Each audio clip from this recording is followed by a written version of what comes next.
Good morning. Just going to go through a few news items and talk about the new crop canola recommendation to make some sales. Malaysian palm oil futures seen around the 5,000 ringgit. As you can see on this next slide here, it's actually going to get to some pretty good values. But it does talk about in this article uh, where some of the strength is coming from and what else is adding to it, and looking like they're going to need some more supply going into the beginning of the first quarter of the year. So here you are. You can see how we hit that 5,000 ringgit target. And what I just looking back at the where were we when we hit those targets?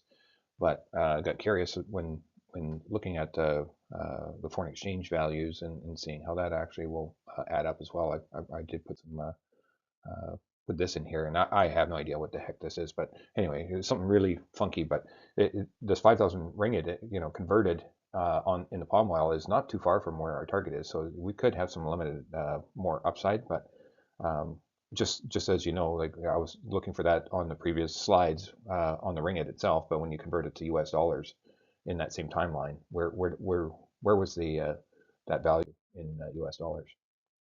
Fed cut rates, and it looks like they're going to cut another quarter point in December. So we'll have to see how that's going to play out.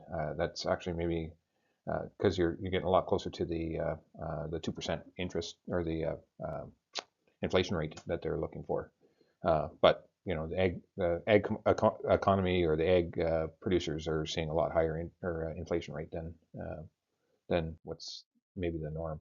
So you saw the shift. A lot of currencies gaining on the U.S. dollar in in in the last day. So you can see what's been going on. You can see it. The Canadian dollar gains quite a bit against the U.S. dollar on its loss from the previous day. So we're starting to stabilize, but we've got some long candles here, meaning that there's a wide range of trade. But we're probably going to stabilize after the actual news of who's won that election. So U.S. dollar index is not one that I normally look at, but there's often others talk about it. You can see those long legs on there as well. And where is this in relative terms? Well, we've had lots of higher indexes in the last couple of years.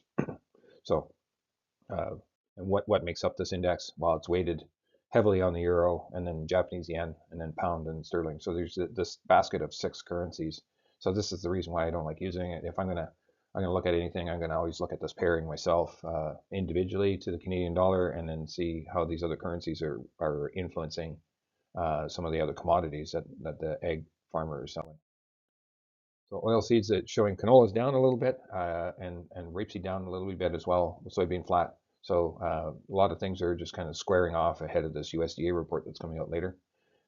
Crude oil down, drill baby drill is the comment or comments. Just about everything is squaring off ahead of this USDA report. But look at where we are in relative terms. This is a longer term trend line. Looks like we're trying to peak above it, like we did in soybean oil. Broke through it. Looks like canola is following that trend as well. So I did put a support line and trend line, and what I also put in here is like the 660 and 680. If you guys are reading any of the publications, those are upside targets to sell, and you can see that's an upside target. 660 seems to be an upside target, and then of course way up here as well.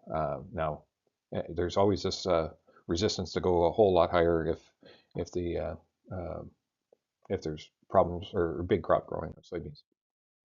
This is how and why we made that recommendation. Is we got into that shaded circle area to make some sales. So if you haven't done so, I still think that we should maybe get our first 10% maybe sold in this area. Not just to have something on the books to manage some of that cash flow and that expensive fertilizer that guys are booking and putting on. There's the recommendation itself. Rapeseed. Um, it's done nothing but go up. It did break my trend there from a couple of days ago, but now it's up higher, taking a break today a little bit.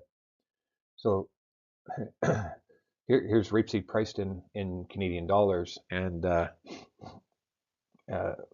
we're near that same value on the highs of that same kind of time range that I'm showing on the veg oil.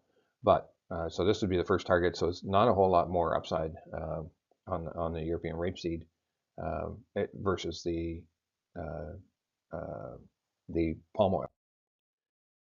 We're at $141, just continue to climb. It's just an amazing journey that it keeps going, and it's running in this channel, of course.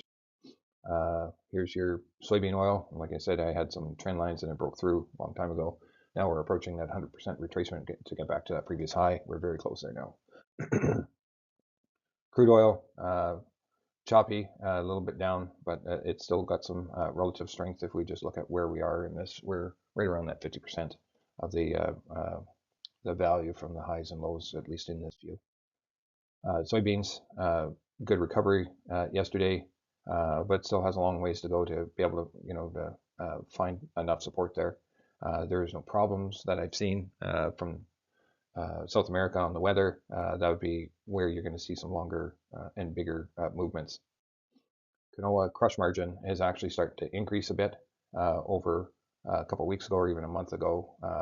And a year ago, it's starting to come back up. You can see even just how the veg oil actually has a big influence on that price. Here's your soybean crush margin, and it's pretty flat here in that 170 to 150 to 170 or 180 kind of a range. So sitting at rate 172.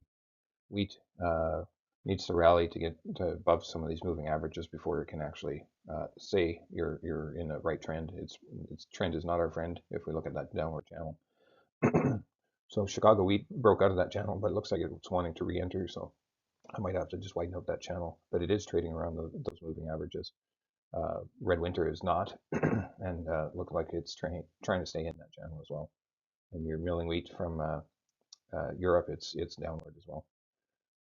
The only cereal that's actually looking pretty promising is actually the corn, where it broke out of that downward channel and way above the moving averages and looking to trade rate at that 38.2 retracement value, which would be a good thing.